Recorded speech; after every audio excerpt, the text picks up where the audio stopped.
Bueno, buenas tardes a todos. Gracias a Paco, a la librería Calamo, por supuesto a Ediciones Pregunta y a Raúl Herrero por este acto y por la publicación del nuevo libro. Bueno, yo conocí a Raúl Herrero durante un viaje supersónico, uno de mis primeros viajes que realicé al espacio, hace unos casi 30 años. Y durante este viaje tuve que hacer una parada técnica en la Estación Europea Internacional y de pronto apareció él, majestuoso, inmenso, con una nave espacial resistente, pero que muy resistente, incluso más que la Enterprise. Lo que más me llamó la atención de Libros del Innombrable, así se llama esta nave, fue el fuselaje compuesto de nombres y metales tan prestigiosos como Francisco Urit, Fernando Arrabal, Antonio Fernández Molina, Esquillor, Francisco Nieva, Juan Eduardo Cirlot, Silverio Lanza, etc. Y en la cabina de mando Raúl, siempre a punto con la escritura y el dibujo. Me acerqué hasta él y mi sorpresa fue mayúscula al comprobar cómo dibujaba raíces, sillas, escaleras y mandarinas, y también semáforos poéticos. Esto fue determinante para querer formar parte de esta nave. Alguien me dijo que tenía 500 años. Esto explicaría la extensa labor que ha llevado a cabo durante este tiempo y así lo confirma en este libro. Le ha dado tiempo en estos 500 años de estudiar en la Universidad de Jerusalén, de ingresar en el Colegio de Patafísica de París como auditor real en el año 2003, de escribir más de 12 libros de poesía, entre ellos Officium de Futurum, publicado en Madrid en el año 2015, con una segunda edición en Alicante en el 2012 y traducido al francés. Los trenes salvajes, con 2 ediciones en el 2009 y 2011. Como autor teatral ha publicado El hombre elefante, que fue declarada de interés en la lucha contra el racismo y la xenofobia y fue estrenada el 8 de mayo de 2010 en el Teatro IF de Buenos Aires. También ha escrito El indómito caso de Gregoria, La matanza de los inocentes, El despachito y Cervantes de perfil. Asimismo, ha escrito un ensayo titulado El éxtasis, publicado en el 2002. Ha cultivado la narrativa con un libro de relatos titulado Así se cuece un hombre. Ha sido secretario de redacción de la revista Almunia y fundador de El pelo de la rana. Ha colaborado, como no, en diferentes proyectos literarios individuales y colectivos. Y como artista plástico ha participado en diferentes exposiciones individuales y colectivas en ciudades como Zaragoza, Barcelona, Milán y París. También ha tenido tiempo durante estos 500 años pues, de conocer a una mujer de Campanillas que se llama Esther y de tener un hijo que se llama Hermes y que lleva camino de ser un ser supersónico, como su padre. Bueno, vamos a hablar un poquito del libro. He titulado estas palabras Epifanía de oro y humus. Cuando Raúl Herrero me hizo llegar Te mataré mientras vivas y otros poemas, y después de sucesivas lecturas, pensé que esto no era un libro, que era un cofre. Un cofre donde se amontonan riquezas cósmicas y que yo no podía apropiarme de semejante tesoro. Entonces, ante el temor de perder tanta riqueza, sucedió lo inevitable, el saqueo. Qué secreto tan dulce abrir un alma y hacer un inventario, un pequeño recuento de símbolos, de reflejos, de análisis y de abrazar de una manera personalísima parte de la escritura de Raúl Herrero. La poesía, lo dejó escrito Vicente Huidobro, es el lenguaje de la creación. Por eso, solo los que llevan el recuerdo de aquel tiempo, solo los que no han olvidado el llanto universal ni los acentos del mundo en su formación, son poetas. Las células del poeta están amasadas en el primer dolor y guardan el ritmo del primer espasmo. El poeta representa el drama angustioso que se realiza entre el mundo y el cerebro humano, entre el mundo y su representación. Es imposible recibir la ganancia psíquica de la poesía sin hacer cooperar las dos funciones del psiquismo humano, función de lo real y función de lo irreal. Y Raúl es sensible al poder de los distintos refugios que aparecen en el libro, y las diferentes figuras hacen sencillo el concepto. Presenta, por otra parte, un discurso elaborado fuera de modas y corrientes literarias al uso, un catálogo de aptitudes estilísticas que permiten ir más allá del significante. Y ese marco verbal que instaura una manera de ser en el poema está sujeto a pautas de conocimiento que incorporan sentido y unidad a los materiales lingüísticos. Estos versos sugieren una lectura y una mirada múltiple, una lectura desde dentro, el único lugar posible donde se sitúa el espacio creativo. La poesía de Raúl crea sorpresa, fascinación y hace posible aquello que no existe. También hay una justaposición de elementos que refuerzan las equivalencias, que producen en el lector sorpresa y con los que relaciona aspectos que constituyen un hallazgo más allá de la razón o de la verdad. El desarrollo poético transmite consistencia y nos lleva a una escritura donde la deconstrucción es un mecanismo para significar otra realidad. Una realidad en la que se plantea un itinerario sensorial que surge de sumar situaciones y conceptos creados desde la palabra. He visto en este libro disposiciones sintácticas que son caminos visuales hacia una imaginación poderosa, que sugieren una serie de asociaciones que obligan a interpretar los textos desde una perspectiva diferente. Algunos fragmentos son reversibles y de una belleza activa que resuena en el inconsciente. A veces Raúl sueña imágenes, sueña materias, y la imaginación no es, como diría Bachelard, la facultad de formar imágenes de la realidad. Es la facultad de formar imágenes que sobrepasan la realidad. Cuando encontramos la raíz sustancial de la cualidad poética, cuando encontramos verdaderamente la materia del adjetivo, la materia sobre la que trabaja la imaginación material, todas las metáforas bien arraigadas se desarrollan por sí solas. Cuando un poema encuentra un acento dramático ambivalente, sentimos que es el eco multiplicado de un instante valorado en el que el bien y el mal de todo el universo se anudara en el corazón del poeta. Herrero fija el ser y trasciende todas las situaciones en el ser de otra expresión, y así puede alcanzar de inmediato una verdad. Entonces nos revela en el poema la verdad del pensamiento íntimo. El crepúsculo caía sobre sus ojos como una capa de nieve, una vasija insignificante pasada en el límite del aire. Desprende una luz de calor indefinido que separa el resplandor de la sombra, el objeto sin cuerpo. Este poema no ha nacido para asombrar, ha nacido para adoptar una actitud de soledad, de ser un instante solo de una determinación psicológica. El poeta nos hace vivir un drama en las imágenes y no cambia de lugar, cambia de naturaleza. Raúl sabe pasar de la metáfora a la metamorfosis. En el mundo que imagina Herrero, en ese mundo evocado, hay un esfuerzo por devolver la acción a los tejidos, a los objetos, a las plantas y a toda una escenografía que nos traslada a otra mirada, una mirada del exceso y del engrandecimiento, y representa un cuerpo de expresiones para comunicar a los demás nuestras propias imágenes. Por eso hay que rebasar la lógica para vivir lo grande que existe en lo pequeño. Los propios verbos se endurecen como si fueran sustantivos. Solo las imágenes pueden volver a poner en movimiento los verbos. La base técnica es la imaginación, que crea su propia lógica. La plasticidad rigurosa, orgánica, libertad concebida para el placer y la ironía. Divertimento que anuncia, como escribió Carlos II de Ory, los carnavales del lenguaje. Aquí las imágenes literarias, correctamente dinamizadas, determinan en el espíritu una especie de higiene física de la lectura, una gimnástica imaginaria, muy recomendable por otra parte. Si queremos comprender este libro lleno de imaginación, esta es concebida como una facultad natural, y hay que concederle un papel prolijo a este animismo que vivifica todo, que proyecta todo, que mezcla a propósito de todo el deseo y la visión, los impulsos íntimos y las fuerzas naturales. Felicidades, caballero.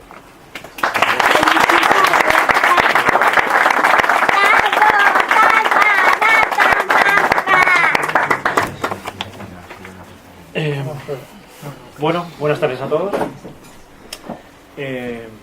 Voy voy a intentar decir algo interesante, cosa difícil porque que una persona que no lee habitualmente poesía diga cosas interesantes de un poemario, y de un poemario de este señor además, es difícil, pero lo voy a intentar. Yo destacaría 5 aspectos de este libro. El primero, luego me corriges si quieres, o me llevas la contraria, o me dices, pues no tienes ninguna razón en lo que has dicho y estas cosas. Yo en primer lugar destacaría una estructura cíclica, un círculo, un continuo ir y venir, una serie de pensamientos reversibles, como decía José Antonio ahora, de cabos que se lanzan y que vuelven, o que se les puede dar la vuelta, o como un reptil que muda de piel, ¿no? O que tiene una piel reversible, mejor dicho. Una estructura que va del primer poema al último, que es como un eterno retorno, como un círculo, como un ciclo natural que empieza y vuelve constantemente al punto de partida después de traspasar un montón de mundos imaginarios y de situaciones y de imágenes insólitas. En segundo lugar, la idea del sueño. El narrador, o un narrador, uno de los múltiples narradores, o el narrador de los poemas, come y es comido, como dice el primero de ellos, o sueña o es soñado, que también se puede decir. Al ir un poco de aquellas películas pues surrealistas de los primeros años 20, pues estoy pensando en Perro Andaluz o en La Edad de Oro de Buñuel y Dalí, esa acumulación de situaciones, de sueños, de ese estado imaginario entre el sueño y la vigilia, ¿no? Entre la imaginación y el delirio, que acumula secuencias constantemente y que nos hace perder pie en la realidad. O es una realidad con elementos fantásticos, es una fantasía con demasiados elementos reales para pensar que solo es una fantasía, ¿no? En tercer lugar, el gusto, la pasión o la atracción por lo insólito, por lo fantástico, por lo inesperado. En otros libros quizá pues más orientado hacia lo gótico, como en Sombra de Salamandra, el anterior, o en Los trenes salvajes. Y aquí quizá orientado hacia otras demarcaciones. Pero esas combinaciones de palabras que hablaba José Antonio, esas imágenes aparentemente imposibles, o esas asociaciones de ideas que van, o que parten del absurdo aparente, ¿no? Y que plantean preguntas y estímulos y imágenes y que te hacen perder pie en el terreno que pisas y te evocan o te provocan en la cabeza imágenes y cosas realmente insólitas que remueven, que incomodan, que apelan, que interpelan constantemente, que te sacan de la zona de confort de la poesía que uno quizás está acostumbrado a leer, que te obligan a esforzarte, o que te arrastran, ¿no? Que no te obligan, sino que te llevan a ese mundo que es un poco como esos mundos de criaturas fantásticas y de situaciones raras que se suponía que había allí donde no llegaban los mapas, ¿no? En cuarto lugar, partiendo de ahí, yo casi veo este libro también casi como un bestiario. Hay montones de animales en un montón de poemas, que no son animales fantásticos, que no son criaturas. Creo que hay un dragón por ahí, pero creo que eso es lo más... ¿no te acuerdas? No. Hay un dragón por ahí que es quizá lo más fantástico que hay, pero en realidad hay animales ordinarios, ¿no? Pues hay gallinas, hay pollos, hay cerdos, perros, moscas y arañas y no sé qué. Pero son animales que bien hacen cosas fantásticas y surrealistas, o bien que aparecen en situaciones extrañas, extravagantes, completamente delirantes. Y al mismo tiempo los hombres que aparecen en los poemas también responden a esa misma imagen de... no son hombres convencionales, son hombres guión criaturas, ¿no? Que hacen cosas extrañas o les acontecen cosas extrañas. Y en quinto lugar, y para mí lo que es más importante es el humor. ¿Por qué? Porque el humor está infravalorado. Nos reímos de cosas aparentemente sencillas y banales, como que una persona pueda tropezar y caerse, nos despierta una carcajada y pensamos que porque nos reímos de cosas muy sencillas el humor es fácil o está al alcance de cualquiera. Y el humor es posiblemente lo más difícil que hay.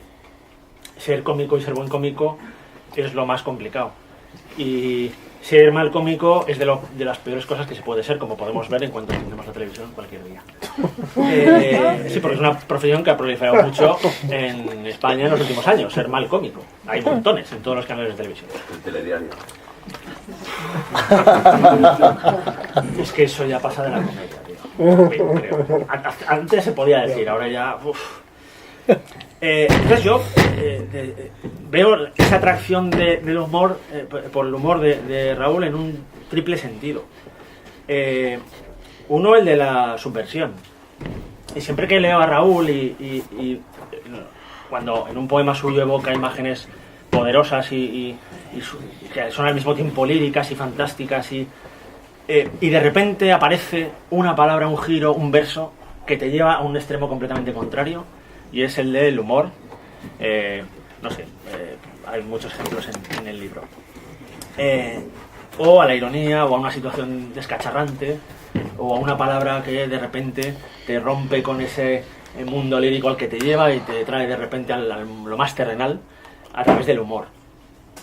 Siempre pienso en la irreverencia o en el carácter subversivo, y siempre me acuerdo del Nombre de la Rosa, aquella historia de perseguir el supuesto segundo tomo de la Poética de Aristóteles, y lo que decía Jorge de Burgos, aquello de que la risa no es humana porque deforma las facciones y hace que los hombres parezcan monos, ¿no? Al mismo tiempo me parece curioso que diga eso, porque es la película con más feos por metro cuadrado de celuloide de la historia. Tú te planteas si en esa abadía daban la comunión con una pértiga, o si pues podían trabajar todos en un aeropuerto oliendo maletas.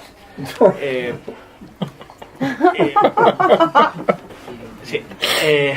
Entonces, ese carácter subversivo, esa forma de darle la vuelta a las cosas, es quizá la forma más difícil, pero la más efectiva de decir la verdad. Y por eso es tan peligroso, y por eso se trabaja tan poco, y por eso se ataca muchas veces el humor. El humor generalmente se ataca por gente que no sabe hacerlo. Básicamente, y porque es muy difícil, es lo más difícil que hay. Y tiene mala prensa, yo creo que por eso, porque solo muy poca gente es capaz de hacerlo, y de hacerlo bien, y de hacerlo de manera efectiva. En segundo lugar, yo veo una forma de aproximarse al humor de Raúl que parte de la sátira o de la parodia. Sabido del gusto que tienes por lo gótico, por el género gótico, ya sea en literatura o en cine. Y además es un género que tiene un puente directo con la comedia. Es decir, grandes obras universales como Drácula, sobre todo si vemos una película como la de Todd Browning, podemos verlas como lo que aparentemente son, o podemos verla como una comedia. Drácula es una comedia. Y no me he tomado nada, quiero decir, no he fumado nada para decir esto. Las propias personas que han hecho Drácula han reconocido que existe una doble lectura o una triple lectura que tiene mucho que ver con la comedia de costumbres victorianas de ese momento, o bien con el estado de Hollywood en el año 31. Y que hay un doble lenguaje, o unos planteamientos ahí que están jugando en clave de comedia con la realidad del momento, especialmente cuando escribió Bram Stoker la novela. Y lo mismo ocurre pues con el cine gótico, o con películas que tienen que ver con lo gótico, como una aparentemente tan dispar como Psicosis. Cuando a Hitchcock le preguntan, él dice que Psicosis para él es una comedia, y la gente se echa las manos a la cabeza. Pero si uno piensa bien el argumento y se olvida de las imágenes, de la crueldad, de la sangre, etcétera, etcétera, no va desencaminado, porque todas las películas de Hitchcock en el fondo son comedias. Entonces hay un puente entre el terror, el horror gótico y la comedia, que es mucho más directo y mucho más... hay más vasos comunicantes de los que pensamos. Y Raúl hace eso muy bien, porque va de la comedia o del aspecto terrorífico de las imágenes del horror a la comedia en un abrir y cerrar de ojos, te trae, te lleva y te vuelve a llevar. Y por último, la otra vena es la completamente desaforada, surrealista, alocada, pues que viene de Chaplin, Buster Keaton, y especialmente tiene que ver pues con los hermanos Marx o con, en España, Typical. esa... ¿ves? No me eclipses. Esa subversión a través de la provocación, la locura de la provocación. Los hermanos Marx son la gente más subversiva del mundo en los años 30, que es lo primero que prohíbe el régimen nazi cuando llega al poder en 1933, sopa de ganso. No prohíbe ni compositores, ni prohíbe libros, ni tal. ¿Qué prohíbe? Lo primero que prohíbe, sopa de ganso, que es del mismo año. ¿Por qué? Porque a través del humor, lo que decía antes, está atacando todo absolutamente. La justicia, el sistema de justicia, el sistema político, el sistema económico, las clases sociales. No deja títere con cabeza. Y Goebbels se da cuenta. Entonces, lo primero que hace tras tomar posesión es prohibir sopa de ganso. Entonces, ese humor, esa capacidad para decir verdades desde la risa, es absolutamente temible. Y yo creo que es la parte, a mí, que soy poco lector, poco habitual de poesía, es una de las que me hacen acercarme con más gusto y más a menudo a la poesía de Raúl. Y para terminar, para una persona que no es lector habitual de poesía, es quizá difícil y duro lanzarse con un libro como este. Sin embargo, está ahí el reto. En acercarse a cosas insólitas, inesperadas, a lo fantástico, a lo onírico, a lo que te plantea preguntas, a lo que te obliga a sumergirte en un mundo que no es luego dificultoso, no es que te acompaña, te acoge y te lleva a lugares que tú no pensabas que podrías llegar. Así que, gracias y que diga algo más.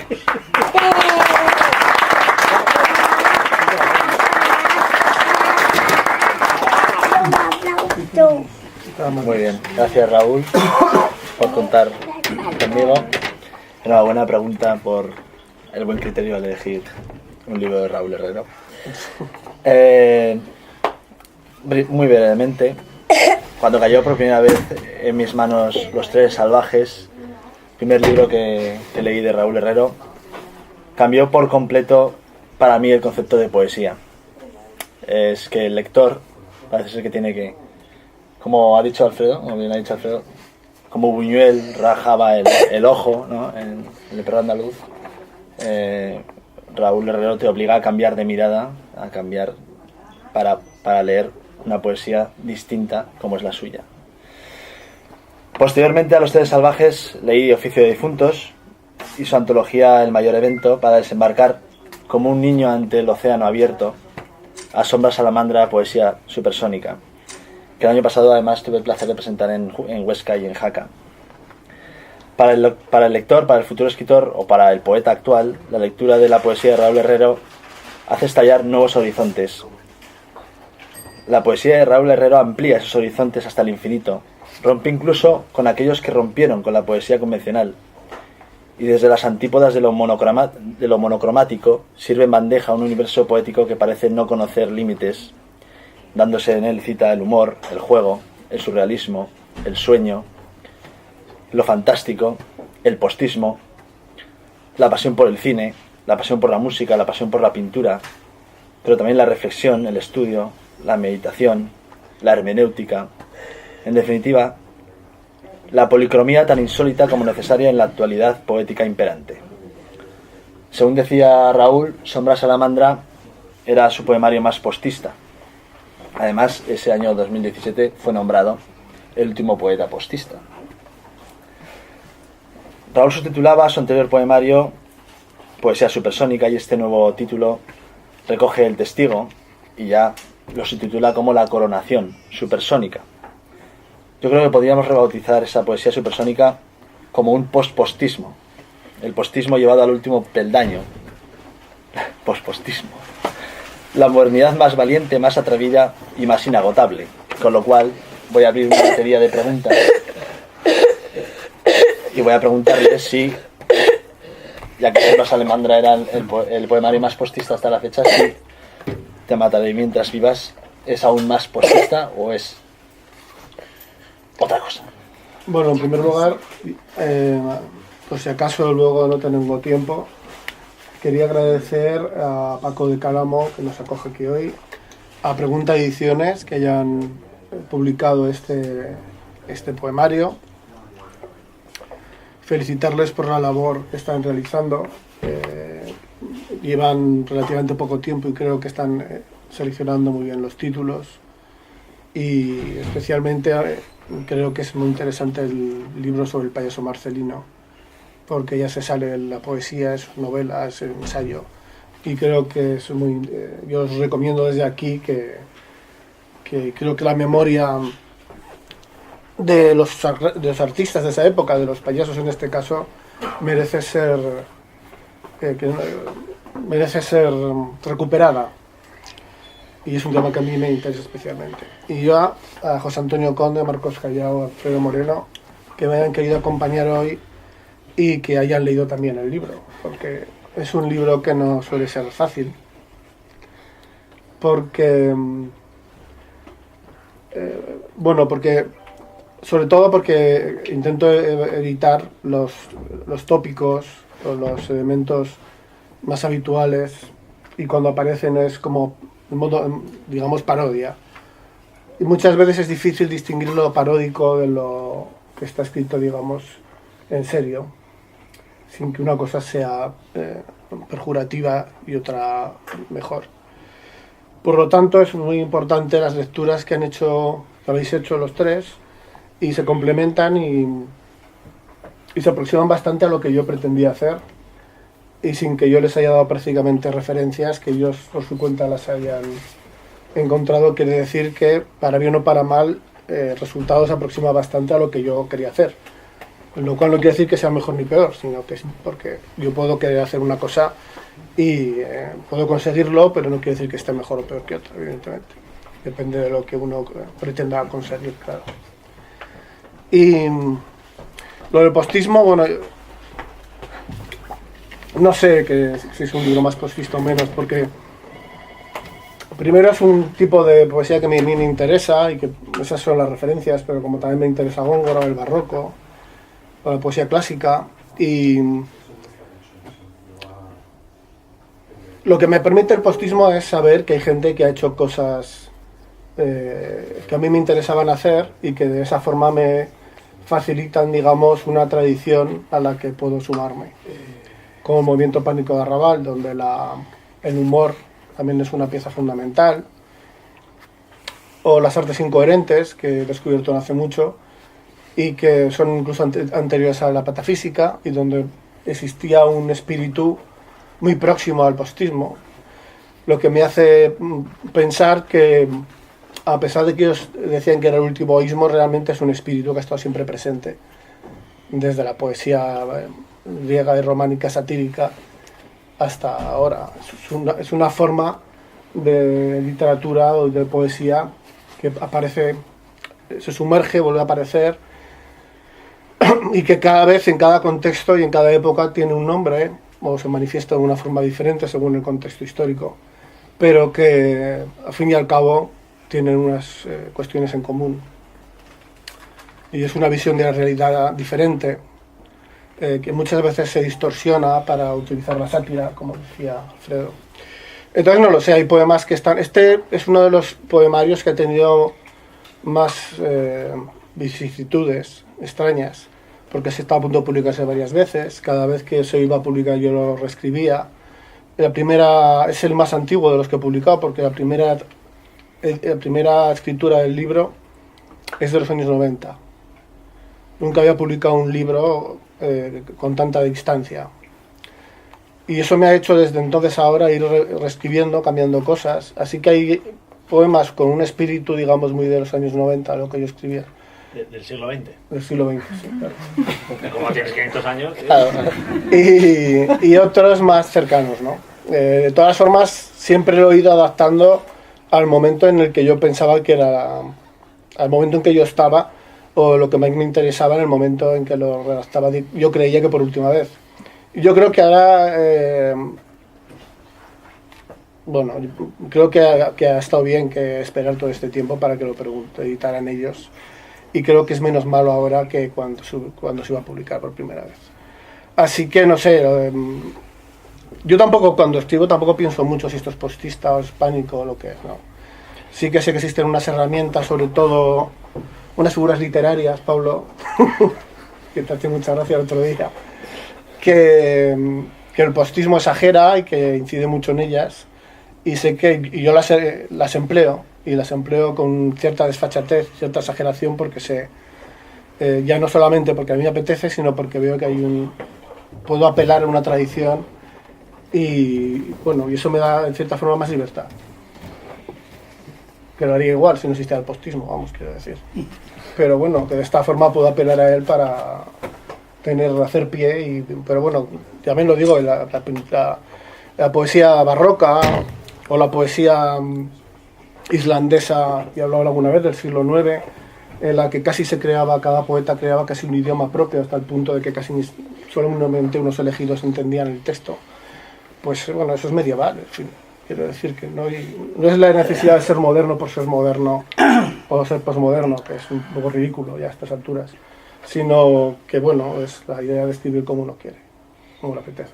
Yo también he visto en este libro muchos símbolos, símbolos además muy, muy interesantes, muy bien estudiados, y que de alguna manera, no sé, es decir, el arte de pensar en imágenes. Esos símbolos, ese pensamiento de alguna manera fija esos desvaríos, el humor, la sátira que aparentemente tienen algunos poemas. Y a mí eso me interesa. Lógicamente también la psicología del propio lenguaje. O sea que ahí hay un crisol bastante amplio de, como tú has dicho muy bien, de una tradición que bebe de muchas fuentes que a ti te interesan. Pero no hay que olvidar eso, ese simbolismo bien que sujeta de alguna manera esas palabras que se quieren marchar por otro lado, en una primera lectura, lógicamente. Por desgracia o por suerte yo pienso en imágenes. Por lo tanto, cuando escribo, a veces me recreo en el lenguaje y me pierdo en él, y otras veces, como el poema que aparece en la contraportada, es muy sencillo, porque simplemente lo que pretendo es recrear una imagen que yo estoy viendo. Y cuanto más engordo el texto, la imagen más se aleja. Este es el motivo por el que hay tantas imágenes. Yo pienso en imágenes, no pienso en conceptos. Así que me resulta muy complicado, por ejemplo, leer libros de poemas donde la función filosófica es la más importante. Y no hay prácticamente imágenes, porque se aleja mucho del proceso mental que yo llevo a cabo. Por eso me interesa mucho Góngora, por ejemplo. Sobre todo los últimos textos me interesan. Y pienso que Góngora es más moderno que los posmodernos. Él utiliza elementos mitológicos, evidentemente, que ahora la gente está perdiendo, no sé por qué. Yo creo que debería ser algo que se debería estudiar en los colegios, la mitología, para entender el arte, para entender unos conceptos que si no se pierden. Si no una persona de un cuadro, no solamente poesía, sino literatura, arte, claro, una catedral, y no entiende nada porque nadie sabe nada prácticamente. Tampoco estudian arte ni cuadros en el colegio. Ni filosofía, ya. Claro.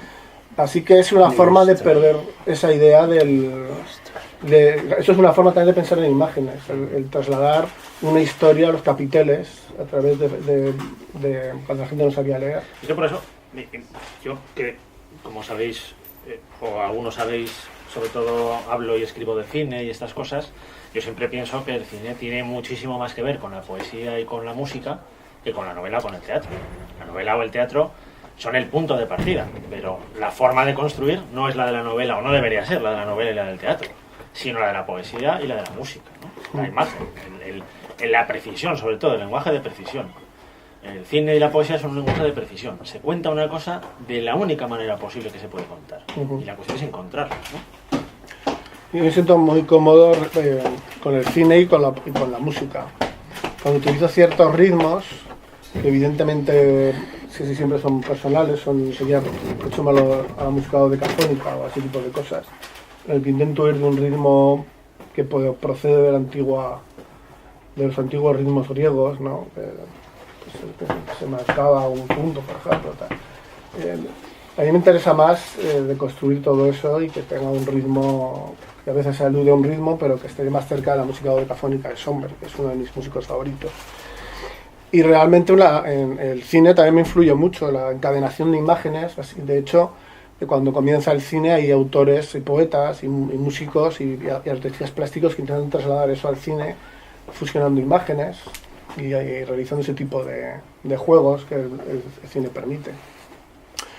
Luego el cine entra en una cadena de producción en la que hay que crear elementos y se acerca más a lo literario, a lo narrativo, ¿no? En el que se olvida quizá un tanto eso.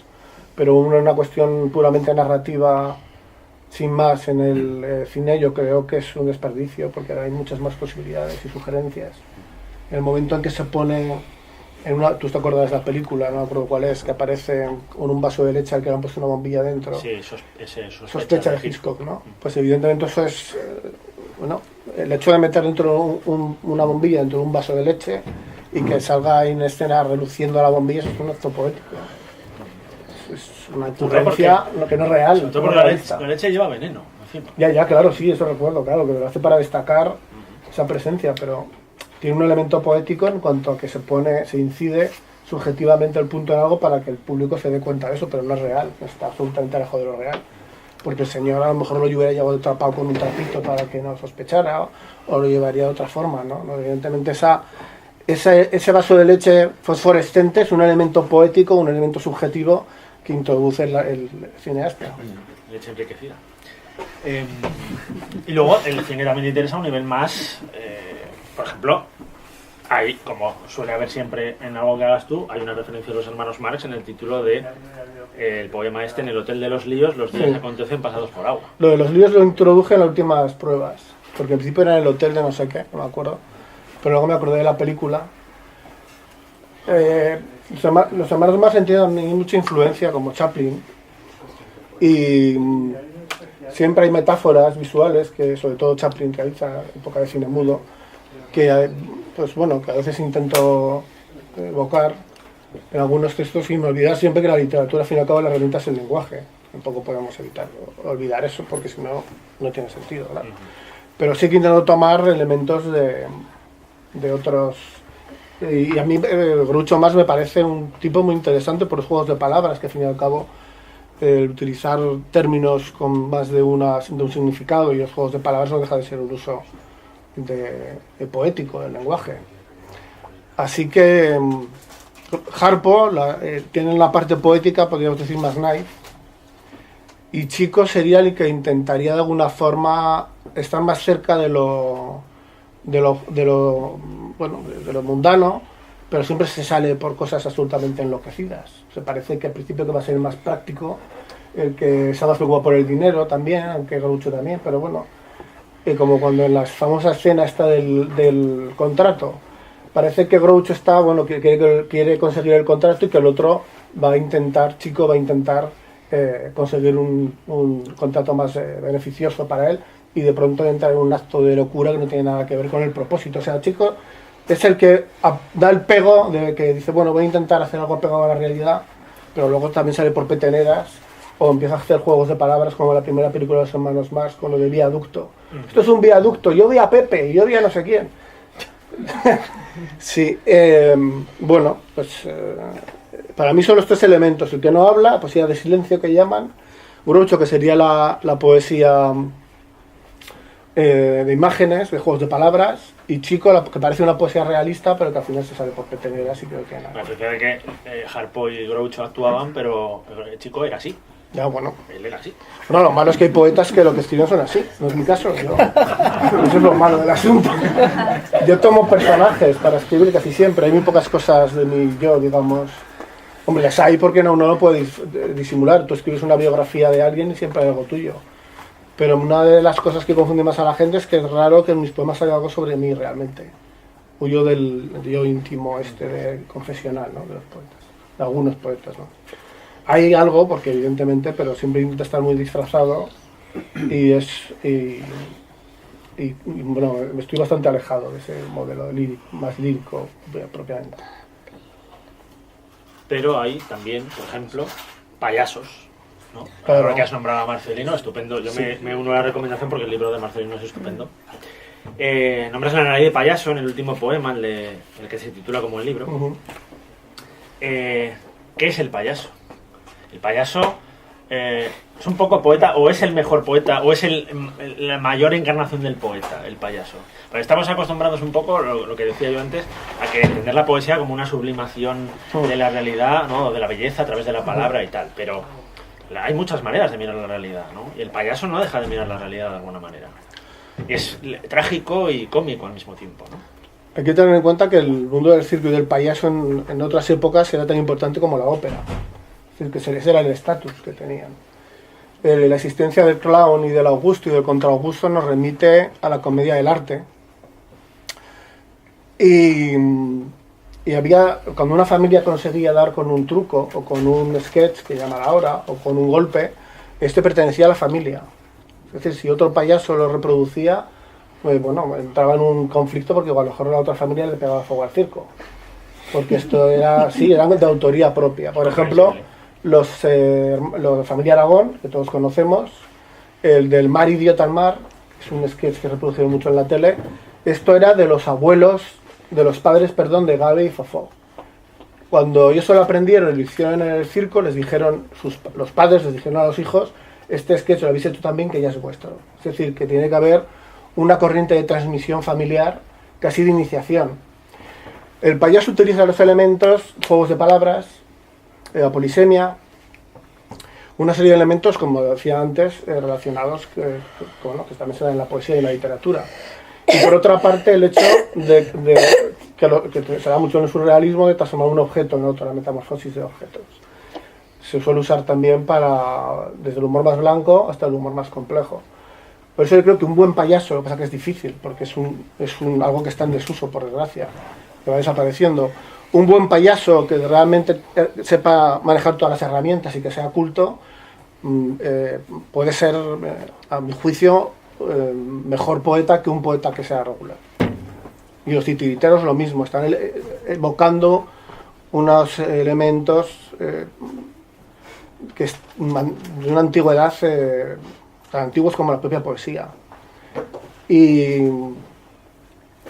esas referencias que ellos tienen, si están bien es decir, si están personas formadas y tienen una serie de conocimientos y demás, creo que pueden estar a la altura de los mejores. De hecho, yo cuando veo sketches de payasos que son muy buenos, a mí me parecen mejores que muchos poemas que son, que podemos decir que regulares, ¿no? Pues un poeta puede hacer un poema mejor visualmente, significando con juegos de palabras, con su acción, que puede superar mucho a la poesía. Y para mí son fundamentales. Y de hecho yo me siento más payaso que poeta. Y sería para mí un privilegio que mi hijo estudiara clown o payaso o circo.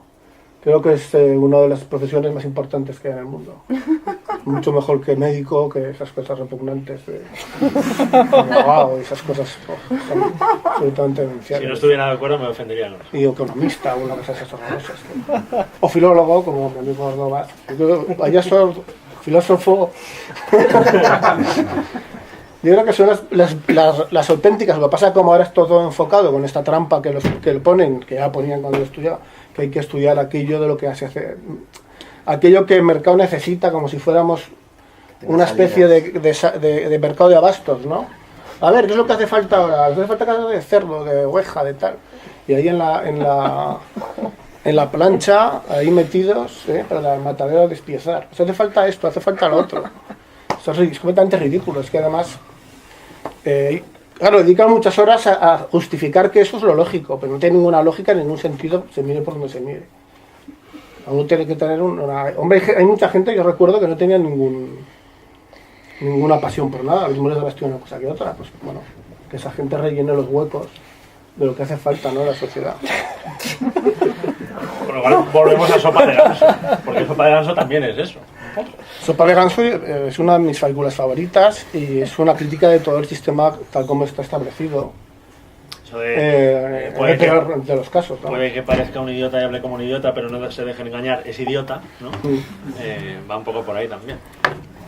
Por eso es normal que el humor se prohíba, o que se intentan hacer humor cada vez sea menos inteligente, como los monólogos estos horribles que estamos asistiendo últimamente, que todo el mundo dice las mismas chorradas y cosas relacionadas con cosas bajas y de poco calado, que eso se puede hacer de vez en cuando, o puede haber humoristas que hagan ese tipo de humor, como Esteso y Pajares, que se dedicaban a eso.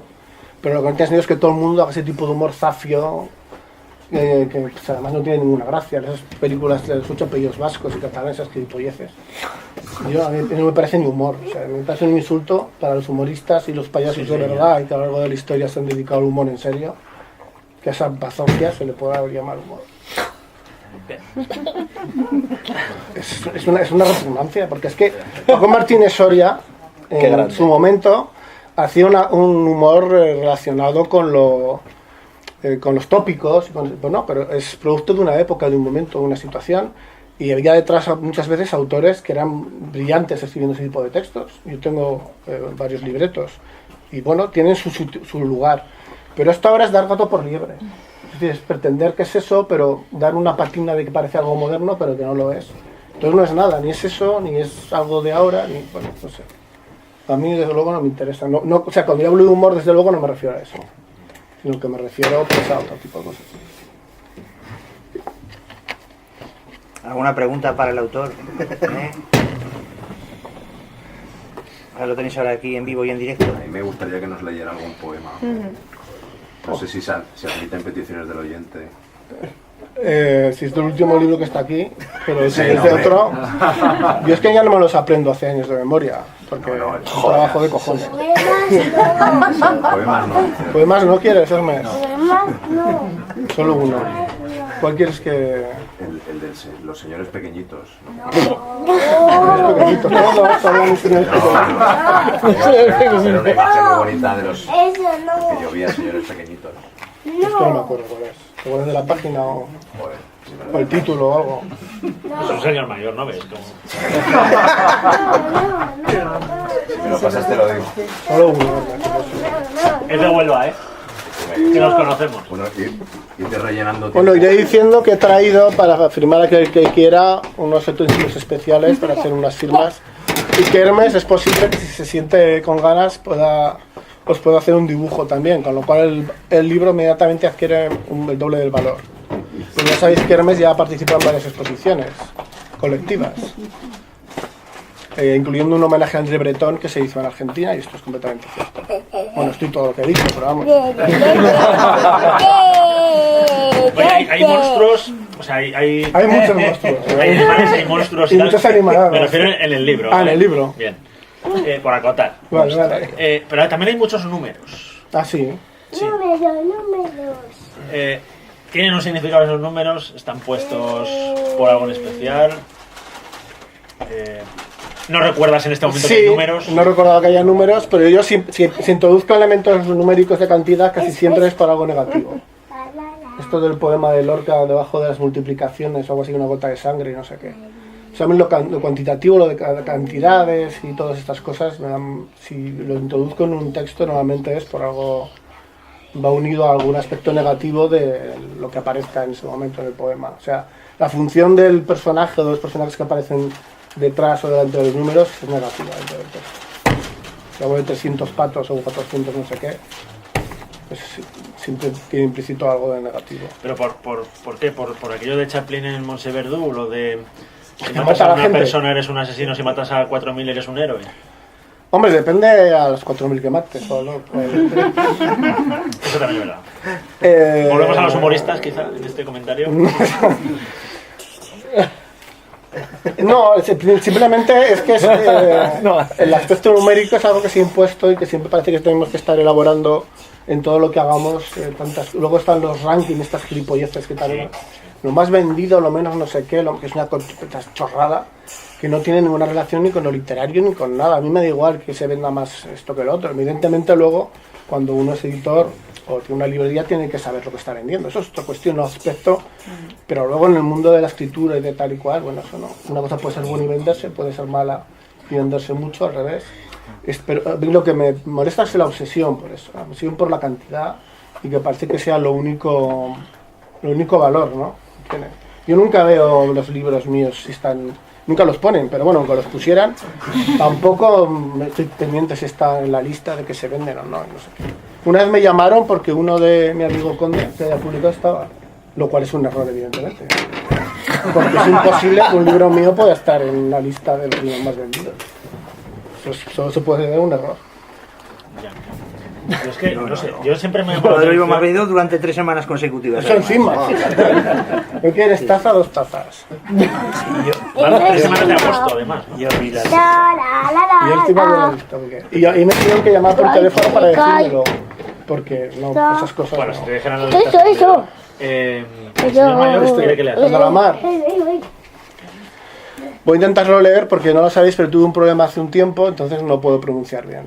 Así que lo voy a leer como Llevas pueda. hablando una hora estupendamente. Porque lo tenía grabado con un megáfono. Pero bueno. Vamos a leer esto, Hermes, ¿eh? Atento a la jugada. A la mar fui por castañas. Durante la noche el furgón reparte muertos por los vestíbulos. Los cadáveres recientes pasan años sin ser descubiertos. La gente los confunde con vagabundos, borrachines, narcolépticos, hombres bajitos. Los niños contemplan el firmamento y descubren una lluvia de muertos sobre los tejaditos de sus casas.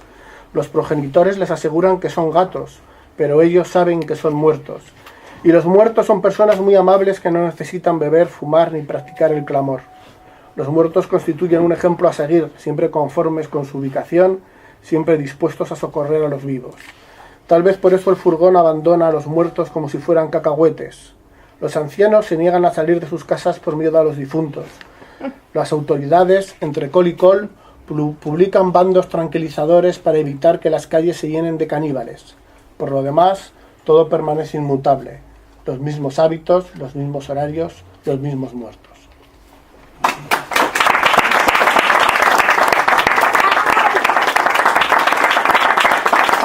Un poco fúnebre, pero bueno. Ah, no, me lo parece.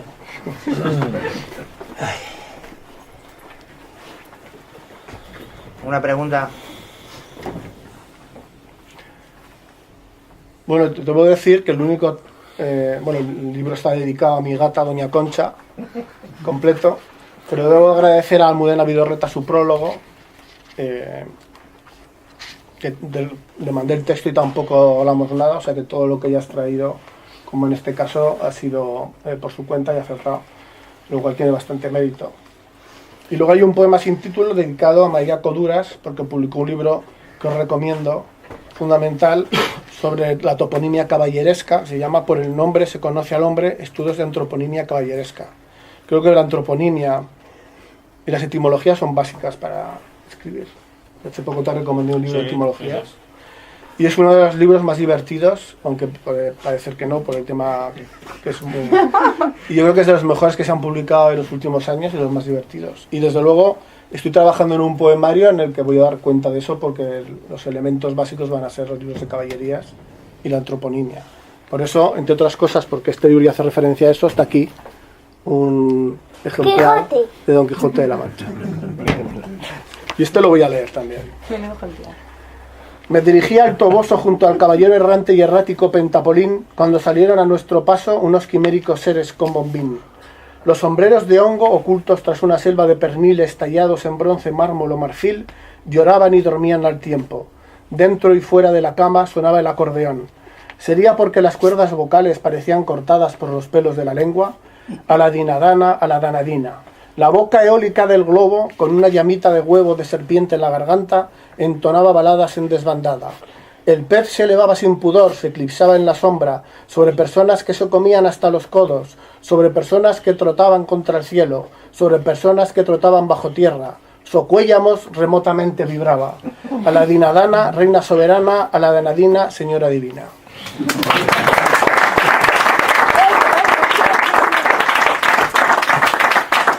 El 90% de los poemas son diálogos con poemas clásicos.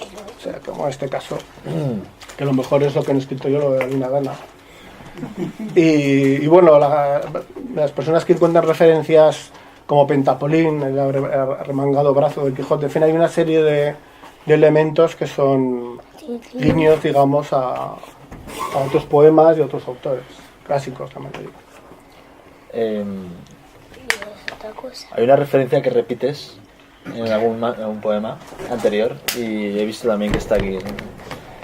O sea, ¿recomendarías en la dieta diaria las tortas del Alcázar de San Juan? Siempre.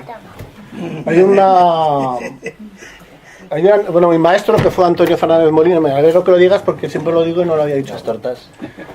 El Nacional Alcázar de San Juan y nos invitaban a menudo a presentar libros que no vendíamos nada, pero nos invitaban a comer en el Alcázar de San Juan y lo pasábamos muy bien.